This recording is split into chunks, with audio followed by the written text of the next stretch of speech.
Hello, everybody. Scott Golden here with the Mid South Wrestling Review for the 28th of January, 1984. 1984 coming along quite nicely, actually.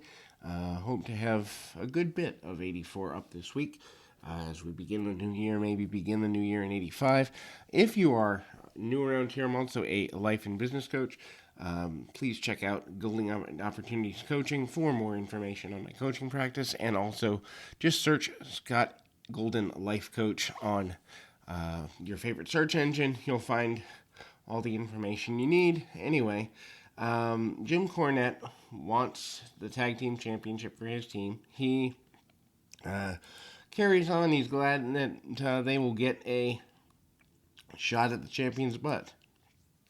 It is considered a non-title match, and Cornette is dissatisfied with this. But the Midnight Express against TA and Wrestling 2 is here. Cornette makes fun of the ring announcer as he introduces his team. Cornette known for his intros, and obviously Jim Cornette looking phenomenal. This is probably the first real challenge for the Midnight Express in the area. Obviously, the tar and feather angle from a couple of weeks ago having a lot to do with the nature that this match is jump-started, and the heels tossed across the ring pretty unceremoniously, a couple of hip tosses, and the baby faces run the Midnight Express out of town pretty quickly before the match even really begins. Breakdown on the leg of Dennis Condrey, and a continuing to work the leg for a couple of minutes. Really a match worth going out of your way to see, just because babyface fire and aggression after being assaulted and accosted and all of that. Anyway, the takedown and then the tag to Bobby Eaton. They work on Eaton's leg for a while, dropping elbows and other sundry things onto the leg of Bobby Eaton. They cut the ring off, do the champions for several minutes, and then we see tag off there. And again, we see that Wrestling 2 is going to go after his opponent, but doesn't fully happen because the knee to the back by Condrey from the outside, followed by a backbreaker and some choking. Now the challengers, even though I'm pretty sure this is non-title, do cut the ring off on the champions. For several minutes, we see Condrey and Eaton manage to beat down on Wrestling 2. Obviously, the hot tag going to go to Magnum TA, as TA probably the biggest star in Mid-South on the rise, outside of maybe Jim Duggan and the Junkyard Dog, but certainly on the rise in terms of growing stars. Yeah, he's it. He gets the hot tag. He comes in, clears house on the Midnight Express, misses on a couple of forearms and punches. He's a little excited. Anyway, Magnum hits a big drop kick and gets an advantage, and Cornette pulls the top rope down behind the back of the referee, and Cornette makes sure that Magnum spills out over the top rope. There's some sort of weapon that Cornette hands, almost like a flapjack or slapjack or something. Cornette hands a weapon off to his team, and they beat down on Wrestling 2 with that disqualification. Obviously, the champions get the disqualification victory, and kind of beaten down with that belt or whatever. Needless to say, Magnum TA and Wrestling 2 post-match want revenge. They want the Midnight Express again. They vow to get their hands on Cornette, vow to get their hands on just about anybody who stands in their way at this point. And we're going to see, obviously, somewhere down the road, not too far in the distant future, rematch, and probably several of them around the horn, between the Midnight Express and the champions. Mike Starbuck and Butch Reed up next. Butch Reed, again, I've mentioned before, has fallen off and out of grace a little bit, in the sense that, he's kind of here in enhancement matches. Big body slam by Reed after attacking pretty quickly.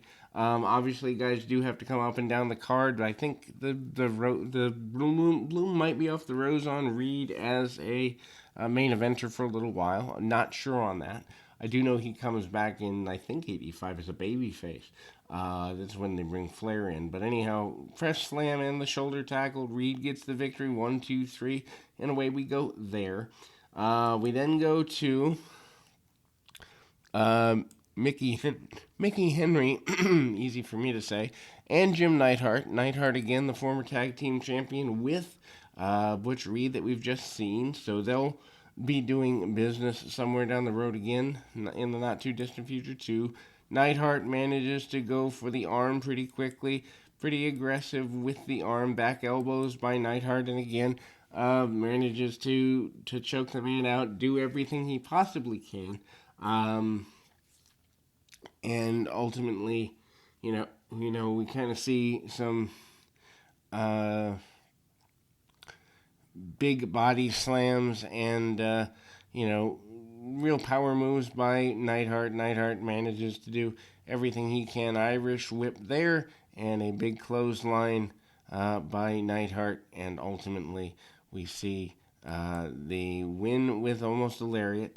Butch Reed comes out and attacks Neidhart from behind, throws him over the top rope, and continues to brawl and try to get rid of his former partner, Masa Ito, and Joe Savoldi, the Savoldi family, running a territory in the upper New England, so Vermont, New Hampshire, Maine type area. Savoldis have wrestling for quite a while up that way. Masa Ito, though, is a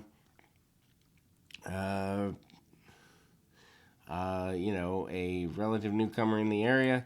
Again, Japanese fellow who hasn't really found his niche yet, but I assume big deal in Japan at the time.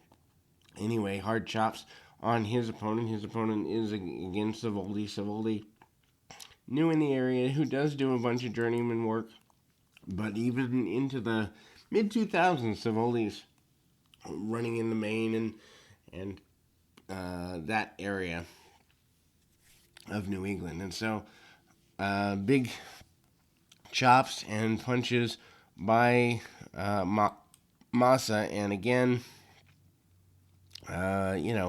staying with the chops, staying with a really basic offense, choking the man out, the referee having to pull him off again. So, obviously, they're trying to put him over being Ito as a guy who, for the most part, is going to challenge things here. Volkov and Darsaw against Taylor and Adias. Adias, relative newcomer to the area.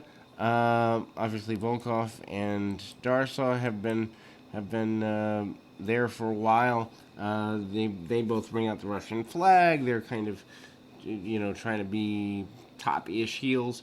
Baby-faces come in. House of Fire, Terry Taylor helps Ryan Adias clear the ring area, and very basic stuff here. Darsaw and Taylor square off. Taylor with a drop kick under the chin. Taylor then goes to the arm, working the arm for a couple of minutes. They cut the ring off on Darsaw for several minutes here, and the baby faces do everything from double axe handles and elbows from the second rope to just staying on the arm. Volkov comes in, and he gets tripped up with I guess you'd kind of say a knee drop and drop toe hold and other things, and then Adias comes back in. Ultimately, a tag off, and Adias manages to cinch up and everything that way. And again, we kind of see Volkov manage to hit the Irish whip and a big boot under the jaw. And again, we kind of see that going in a positive direction here. Darsaw comes in, knees and everything, hits the stun gun over the top rope. Hard shots by Taylor. Taylor manages to hit as many shots as he can. Tries to get Volkov off the apron. Meanwhile, Diaz comes back in to save his partner. All four guys back in the ring, and several chokeouts and the like. Masa Ito manages to come in and cause problems for Diaz, so maybe they're pairing off. Don't really know what that's going to be about, but he interferes on behalf of the Russians, so maybe there's a stable to be built there. Meanwhile, Terry Taylor having to deal with all three guys now on the outside of the ring. The referees come down to break that up. So lots of chaos in that one. Buddy Landel and Leaping Lanny Poffo in your next contest here. Landel back in the area for the first time in a while. Poffo has looked good again. Landel dyeing the hair platinum blonde, and kind of trying to get some extra attention on himself. Pulls the hair, stays on the headlock for a while. Doing everything he can. Ride time and good mat time for Poffo. Poffo manages to kind of roll up and around and through, hit some hammerlocks, and ultimately, kind of seeing a decent little match. Back elbow by Landel. Landel kind of smooths the hair over, sending Poffo to the outside a couple of times, even catches him with a back elbow that Poffo bumps to the outside for. Brings him back in with a vertical suplex over the top rope, does Landel. Landel really starting to come into his own here in 1984, just in terms of a talent that you can't deny. He's got something in terms of personality, even during, getting hit even remotely what could be considered low. He hops around and really oversells it, and Landel really shows himself to be a heel. Catches himself with the foot on the bottom rope, and Landel comes back up and again manages the almost, reverse chinlock camel clutch type maneuver. Landel not willing to take a backward step. Hard shots by Poffo, and again, Poffo manages to get a body slam on his adversary. He tries to go in, do the outside in splash, and again, second time in the match, breaks the plane with the foot on the bottom rope, does Landel. Landel catches Poffo coming off the top rope or second rope with the moonsault, but brings the knees up. Landel looks dazed and confused, but manages to continue to fight for himself, finds himself on the apron, brings Poffo over the top rope to the floor, the inside out spot, and I believe goes to work on him on the floor. The referee's discretion does not call disqualification on that, which is a bit of a surprise. The Irish whip, and Landel with the back elbow, and then hits the corkscrew elbow. 1, 2, 3. Landel with a victory. Then we close again with another music video look at the Rock and Roll Express coming to town quickly. We'll be back with more right after this.